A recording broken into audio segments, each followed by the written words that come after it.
Podcasting from Dallas, Texas, I am Shireen, and this is the Yumlish podcast.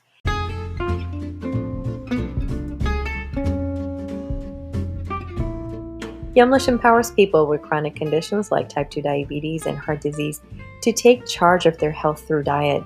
And this podcast is created to amplify the voices of patients, health professionals, employers, and community members who are working to reduce the risk of these chronic diseases and put your health first. Registered dietitian Dr. Teresa Wagner talks to us about some key considerations to keep in mind this holiday season, starting with the foods to eat, sleep, social connectedness, activities to do, and finally, managing stress and the use of risky substances.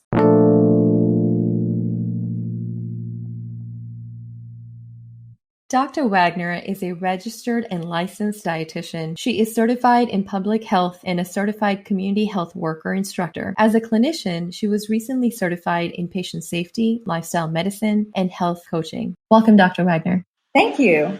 Great to have you on. So let's dive right in. And I'd love to learn about what led you to a career in dietetics and lifestyle medicine. Yeah, well, so growing up, I, from birth, had issues with my digestive tract, and my mom happened to be well-versed in nutrition. It was just an interest of hers. And so having to learn how to juggle having low blood sugar and low blood pressure with not being able to eat large volumes of food at the same time really set me up for learning about how to balance your overall lifestyle in order to feel healthy and well from day to day and really thrive. Interesting. You're talking about the big meals. We're in holiday season right now. And one of the biggest things is being surrounded by all the abundance of food, spending time, even if over Zoom, spending time with family, and sort of, having this abundance of food available. As we get into this, and we are in this holiday season, what would you recommend are some of the key things to consider as part of eating healthy during the holidays? Right. So what I always recommend is to eat a diet rich in plants and, think about your food as medicine or as fuel and a way to stay healthy and well rather than your life being centered around food or food being, a hobby in terms of cooking and having fun with food preparation, but really thinking of food as fuel instead of snacking mindlessly or eating junk food that really has no nutritional value. So when we eat a diet rich in plants, we get more nutrients, more vitamins and minerals. We can, even when we're eating holiday meals, decorate our plate for the holidays. So that means preparing plenty of dishes that include fruits and vegetables that are rich in color, like sweet potatoes and green bean and carrot mix or homemade cranberry sauce. They are all rich in nutrients and at the same time can add color to your plate. And I know that we often, as nutrition experts, recommend adding color to your plate, which means adding those fruits and vegetables. And the great thing is that they help you feel full because they contain a lot of fiber. And so that helps you avoid the temptation to overeat, which then in return helps you to cut back on excess calories, which we tend to get during the holidays, as well as sodium, saturated fat, and added sugars from those more calorie-laden traditional holiday foods and beverages. Speaking of added sugars, then what would you say to someone who has a bit of a sweet tooth? Well, I definitely have a sweet tooth. So I can commiserate with those of you who try to limit your sweets. And that's the key, really, is portion size. So it's okay to have sweets on occasion, just choosing a small portion size, such as 1 or 2 small cookies or a small piece of cake, pie, a couple of pieces of candy. A lot of the times, if I'm trying to curb a sweet tooth, I'll just eat a couple chocolates. Also, you can use sweets or aim for sweets that include whole grains, nuts, or fiber. So making sure that the sweets that you choose are nutrient dense as well. So moving past food, what are some other considerations to be had when thinking of sort of overall lifestyle and just quality of our lifestyle? So one of the recommendations that we make in lifestyle medicine is to make sure that you're getting adequate sleep. I think people underestimate the role that sleep plays in our overall health. And I can tell you right along with, my balance of eating the right foods, I also have to make sure that I get adequate amounts of sleep to keep my digestive tract healthy. And it really works that way for everyone. There's been lots of research done that, I never knew about even growing up, but yet knew that sleep impacted how my digestive tract worked. And when we have good sleep hygiene, which means that we can improve our sleep and identify positive coping behaviors to help us improve sleep. So some of those might be being consistent on bedtime. So even during the holidays, we want to go to bed at the same time and wake up at about the same time, even on your weekends as well. Create regular bedtime rituals, such as taking a warm bath, reading or listening to music, making sure your bedroom is quiet, dark, relaxing at a comfortable temperature. So different people like different temperatures, but,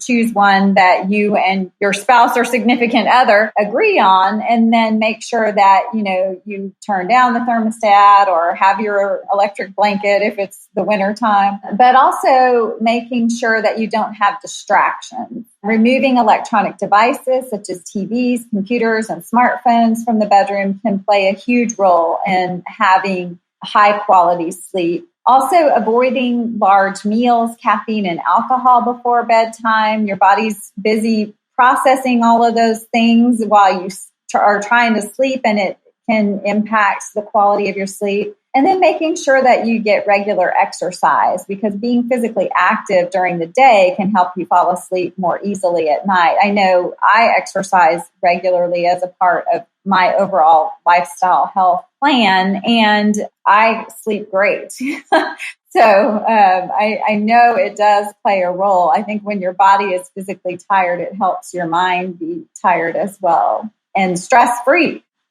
One of the things that we're hearing constantly through COVID is that people aren't having as much social interactions like they normally would. From a lifestyle medicine perspective, what would you say to that? Yeah, so it has been difficult to stay socially connected, but we know that from a lifestyle medicine perspective, that social connectedness is essential to emotional resiliency. And right now we are all struggling in some way, shape, or fashion emotionally from the impact of all of the changes in our life that has taken place. So we want to connect with friends and community to help improve our overall health, because we know that connectedness, is also good for mental health. So some ways we can do that, especially during the holidays, is make videos that you can send to your friends and family. And there's so many ways to do that now. So not just via Zoom, but also on your phone, on your iPad, whatever the case may be. But share a message, a song, story, music, memory, sentiment, or joke. Be creative. My daughters and I send memes all the time via text, or we send little, videos that come off the internet that are meaningful to us or trigger a memory or a special thought to share. Another way is to share a meal. And you mentioned earlier, we might be sharing those meals through video conference, but we can also at the same time share recipes, or share recipes ahead of time and then be live with each other while we're tasting those recipes that we've shared with our family or friends. But also, if you happen to live in the same city, you can socially distance with your neighbors or your family and have your meal outside and space apart. I was talking to someone yesterday who had their Thanksgiving and everyone sat in different rooms. So they were all in the same house. They had the windows open, but they all were spaced apart depending on their family units. Also, sending gifts or cards to let people know you're thinking about them can help you feel and help others feel connected. And then taking a walk. And again, whether it's virtually or via FaceTime, text, or talking on the phone while you're walking. When you're talking about being outside, immediately my mind goes to being active outside as well. Now with which activities should we really focus on and for how long? And then with it getting so cold these days, also with daylight saving time, what do you recommend in terms of staying physically fit during the time? Yeah, it's hard. I have a dog, so I walk my dog whether it's, freezing or not. So sometimes you pick up the pace a little, which helps meet your need for cardio or aerobic exercise.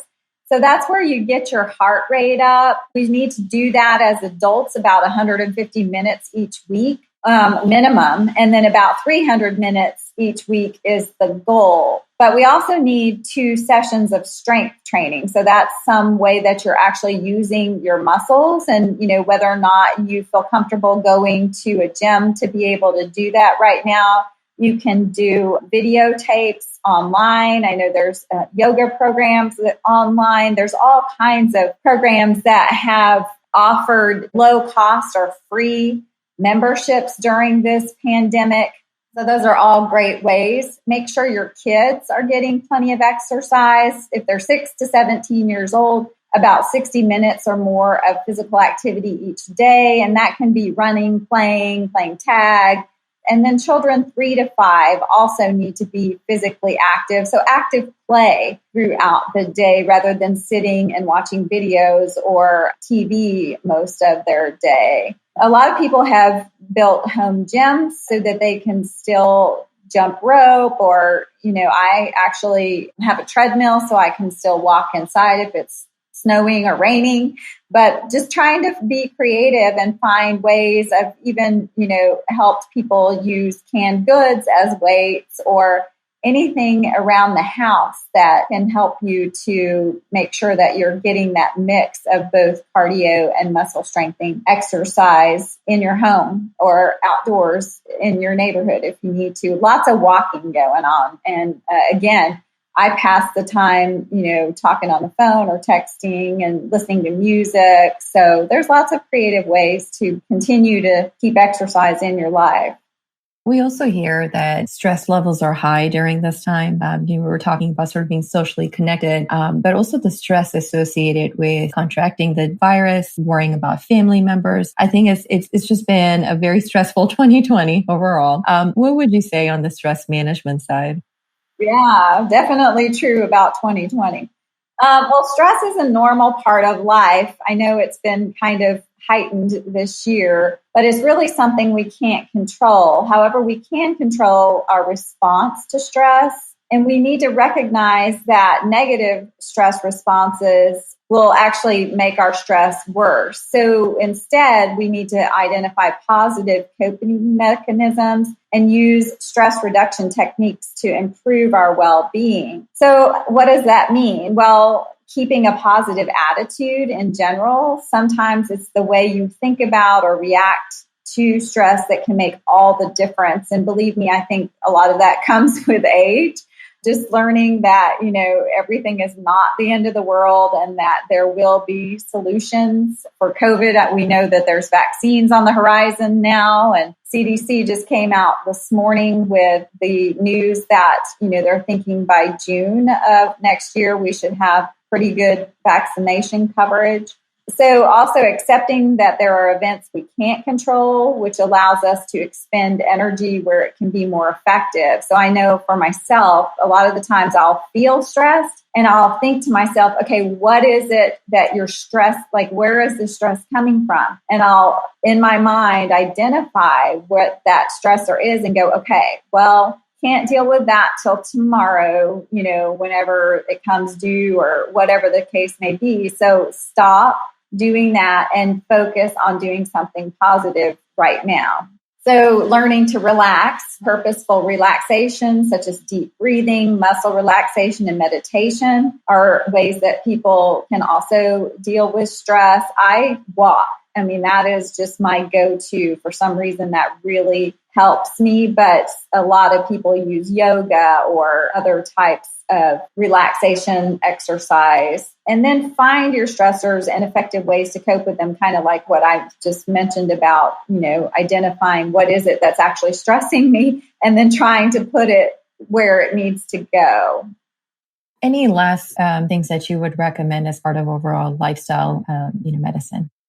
So we also need to be sure that we avoid risky substances. I know that that's probably not something that everyone does, but we need to identify if we are, doing things like drinking alcohol in excess or depending too much on medication that's unnecessary, things like that. So making sure that your life is free of addictive substances and or substances that can have a negative impact on your body. So excess alcohol, actually can lead to slower impaired brain cell communication, fuzzy memory or drowsiness, long-term changes in balance, memory, and emotions, contribute to falls and fall-related injuries. Especially we want to be sure we teach our kids as they're growing up to not use alcohol in excess because it can impact their brain development, as well as have life-threatening consequences because our kids are driving at some point.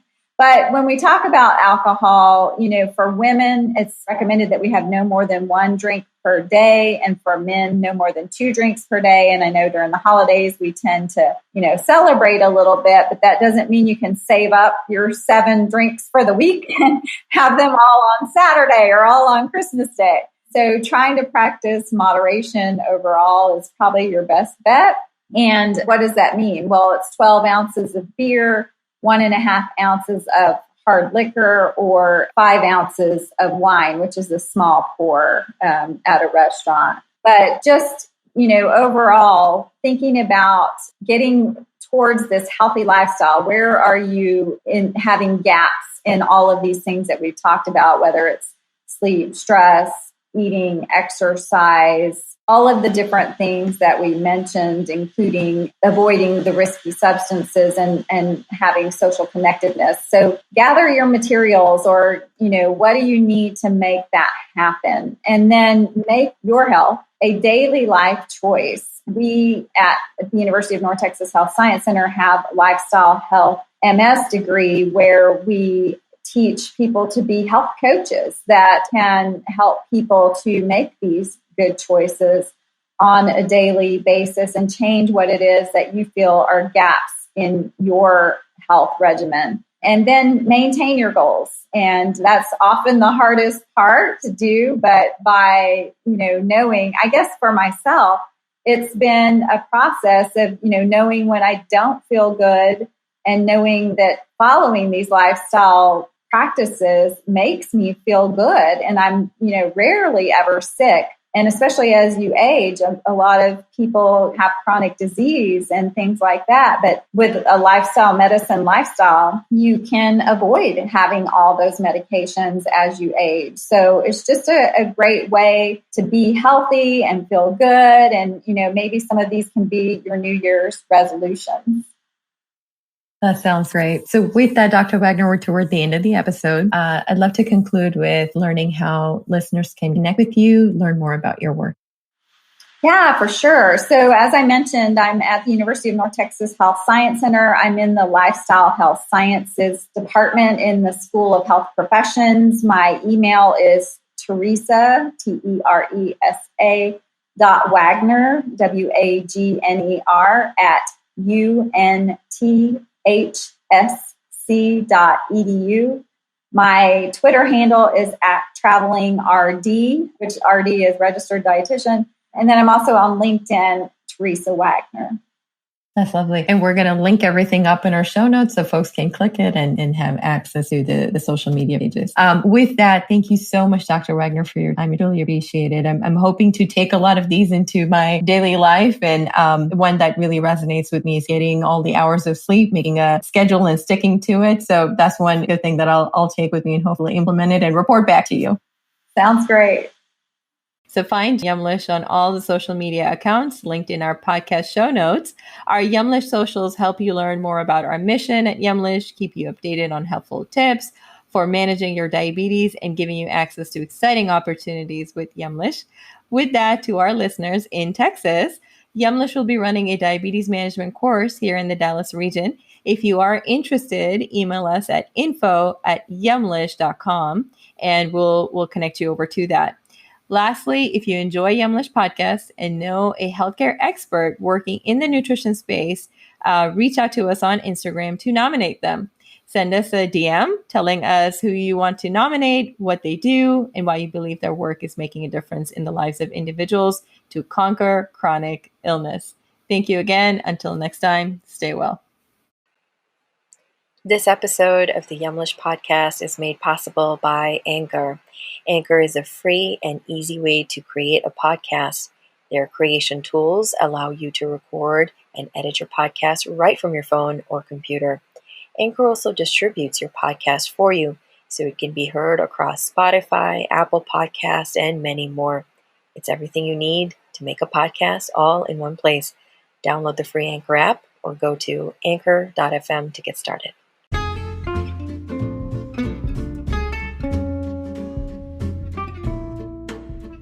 Thank you for listening to the Yumlish podcast with Shireen. If you like our show and want to learn more, you can find information at yumlish.com. You can also leave us a review here. We will see you at the next one. And remember, your health always comes first.